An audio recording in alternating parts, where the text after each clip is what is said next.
It's awesome. It's perfect. So now the origin story of this business, were you guys working out of a house?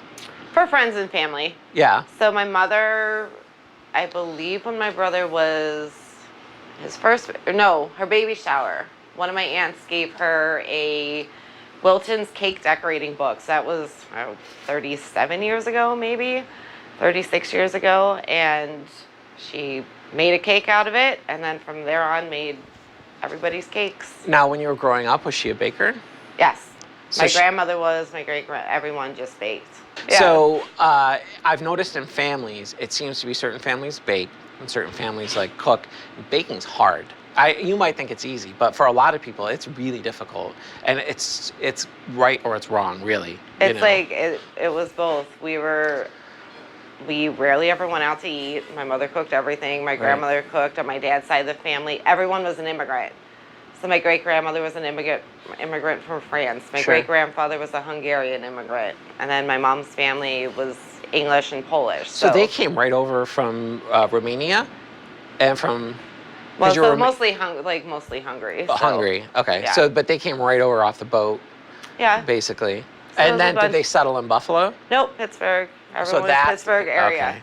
That's a Pittsburgh connection. Yeah. And then worked their way up here. It's funny because we've been in Buffalo a long time. So it's like 24 years. Holy cow. So yeah, you guys have been here for a long time. Now this business is based off of you guys cooking or baking at home. Yes. And then people, were you just giving it away and people are asking for a cake? Yeah, pretty much, like nieces, nephews, friends at church, anyone who had an event that... Yeah, they knew my mom could do. I always made my kids stuff. So I just made stuff for my children and then stuff for school. Right. So six kids, not a lot of money, but they had the coolest snacks at school. Right. And were you that, like, what we're seeing now, was at that level already, like from the get-go? For the cupcakes and stuff, yes. Wow. So the cakes are pretty good, but when we look back, even in 3 years, because doing, let's say, a couple cakes a year, going to doing 15 cakes a weekend, you completely, my mother does, like, pretty much all of the cakes. But you just learn different techniques. You learn everything's smooth. She can make things so smooth. And then when I look back, because I do all the decorated cookies, and I look at my cookies maybe 10 years ago, and then I look at them now, it's like, oh my God. You can see the improvement. Well, it's the same thing with the show. If I go back and I look at the early episodes, I mean, they're good. I know what you're talking about. 'Cause they were professional and they were completely passable, but you learn your techniques. Like what I'm doing right now with you, I learned that, you just learn on my feet and I'm like, how to do this interview right, and get the background right. Yeah, it's like learning on your feet and my God, YouTube. You can just order stuff from, let's say Amazon. So we make everything, but now you can get the silicone and make your own molds if you need like certain, certain things, their edges you need to put on a cake, then you make the mold out of fondant. If I need stuff on cookies, just stuff that, 30 years ago people weren't. Well, the customization of all of it, right? And it's the same thing like all of this gear. I mean, it's funny because it affects every industry. It's no different from my industry to your industry to a shoe store. Right. It's like, it seems like the products that you need are so available to us that it really helps our business. And everything's made here from scratch. We do, model everything. If we have something out of fondant that we need to make, carving cakes, that kind of stuff, the cookies.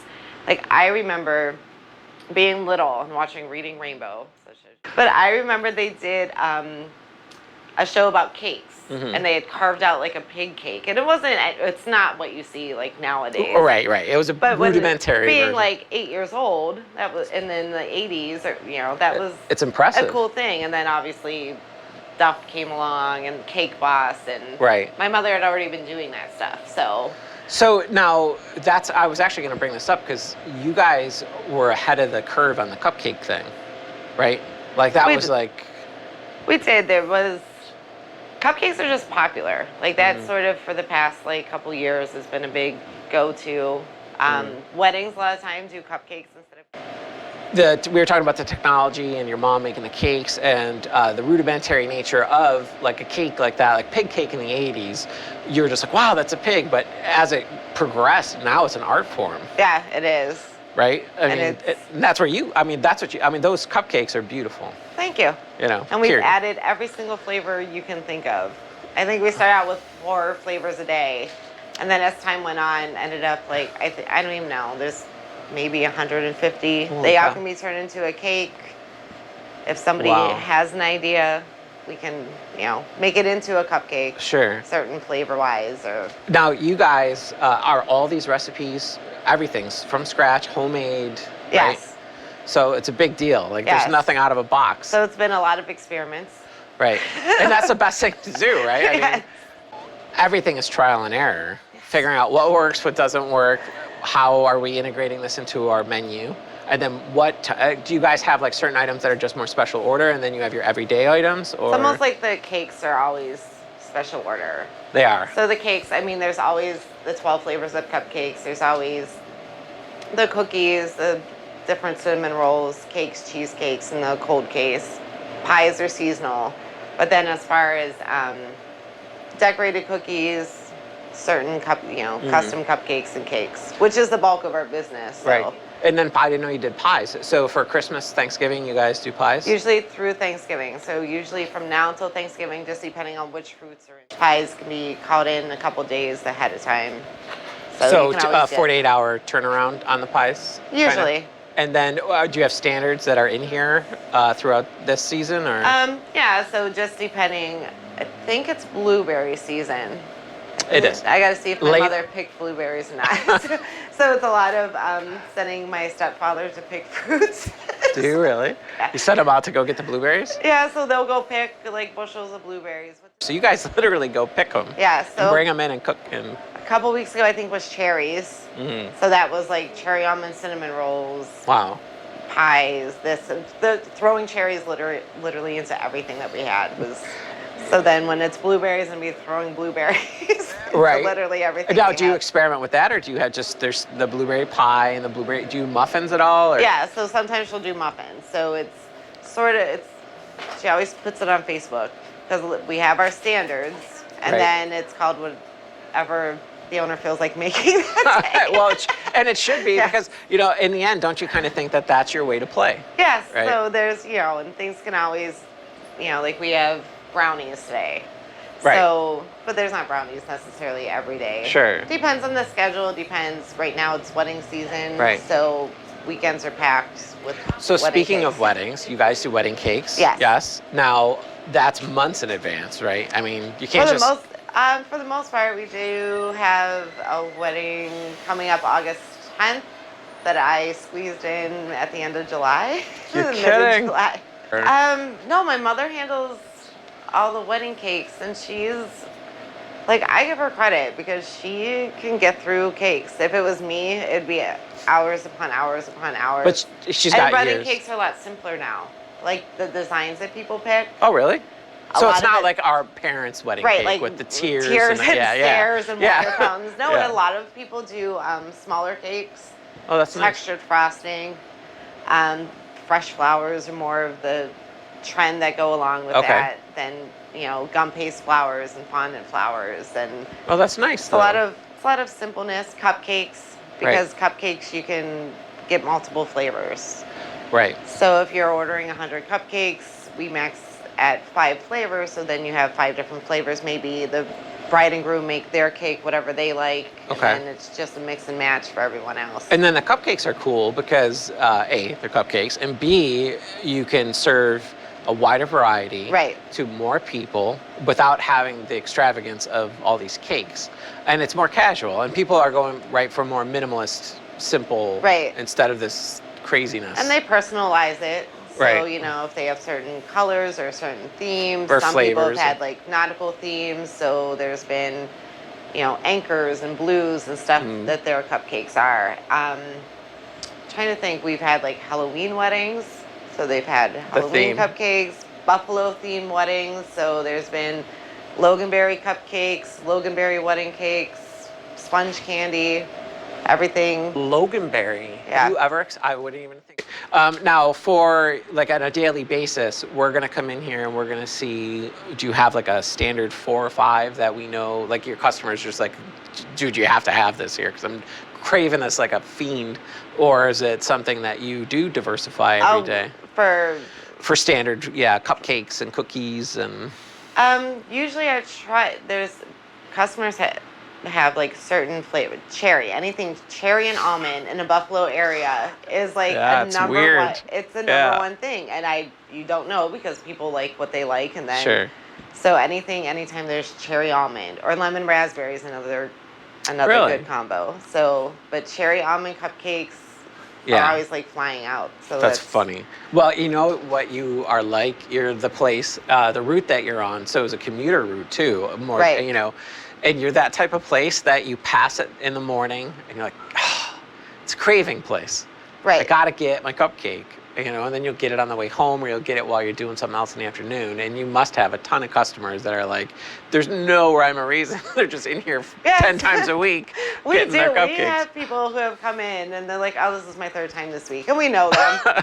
Right. It's hard to resist. The price point's just perfect enough where you're like, I could do that. And then like usually don't have to sell them too hard. No, not at all. It's like you can do a 6-pack for $11.50. They're like, all right, give me 6. Yeah, and I think this the lady that was in here before said the same thing. She was like, my daughter has, there's a couple favorites here. And that's what she did, bought a 6-pack. You know. Yeah. And it's great for after dinner. I mean, it's a perfect food, honestly. And I think that's why it took off. I think we didn't realize because our parents, cupcakes were never really a thing for retail. And then I think we started discovering that they're portable, they're easy, that's calorically, it's nice because it's just huge. But a cupcake's nice because it's just one, you get your craving and you're good. Yes. You know. And they're good for, like, a lot of people come in. So if you're having a quick office party, if you're having a party for school and you need something, quick. Right. Take 2 dozen cupcakes, you're all set. You don't have to worry about placing a cake order. Sure. There's usually enough variety. Or some people say they'll just fight over the flavors. So on a given order, like, is it quantity dependent as far as the turnaround time? Or is that not really the case? It just depends. I mean, obviously, I will say yes to everything. That's how I am. I know, me too.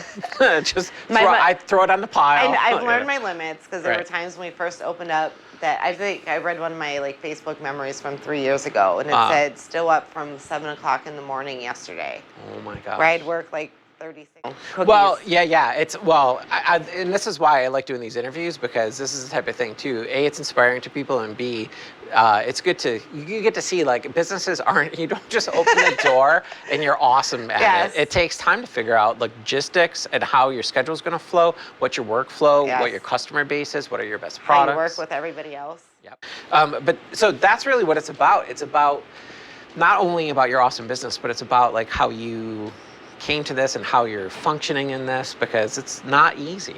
Working with family is an adventure.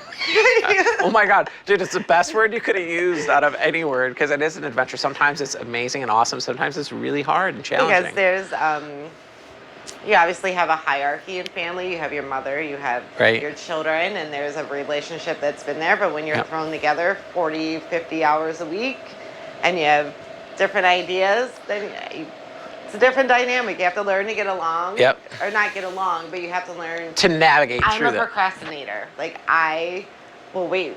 It's how I work. It's how I work. You do your best work under the gun. Yes. Right. My mother is, let's get everything done and still have 3 hours left over. Oh, wow. So you guys are on the opposite. Very, very, very opposite. Like, work ethics. And so she'll say, this goes out at, let's say 4 o'clock tomorrow. I'm like, I know. So now, who came up with the brand? We talked about this before we started doing the interview, but the brand was you? I named it Chubby Chix Cakery out of, I was probably shoving my face with something because I love to eat. And it was cute.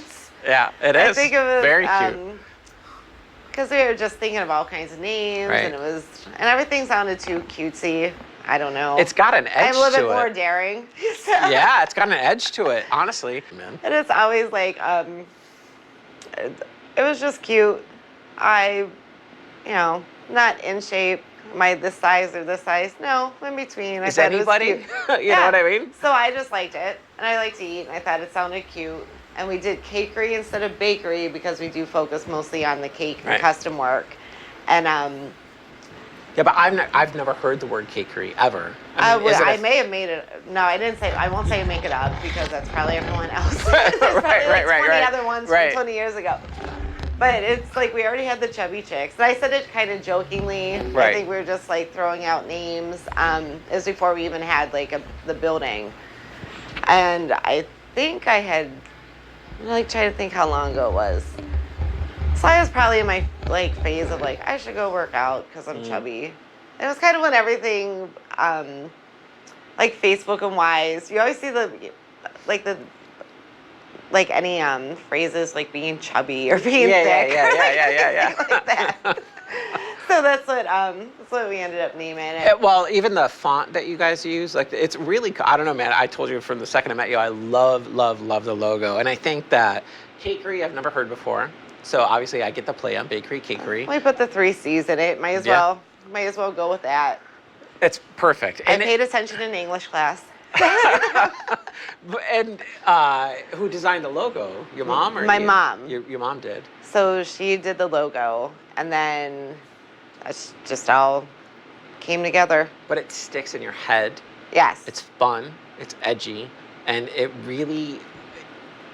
If you didn't have an awesome product, it wouldn't work, because it looks like the type of place you're going to get different, super delicious, boutique-y, right. You know, and that's why it worked. Like on the West Coast, there's a lot of this type of like you said, what was the other name? You said we're gonna have a franchise of, and it's like gonna be Husky Hunks. Yeah. Would be a good pub. Yeah, I've said that since the beginning. But that's like kind of the headspace right. that you're thinking. But those type of businesses aren't. They're just kind of getting here, and right. you guys actually beat this area on the punch to that, because it's just now starting to turn into this type of business culture here, where you have this really cool, awesome mom and pop with a great name and great products. Right. And, you know, we were more traditional as a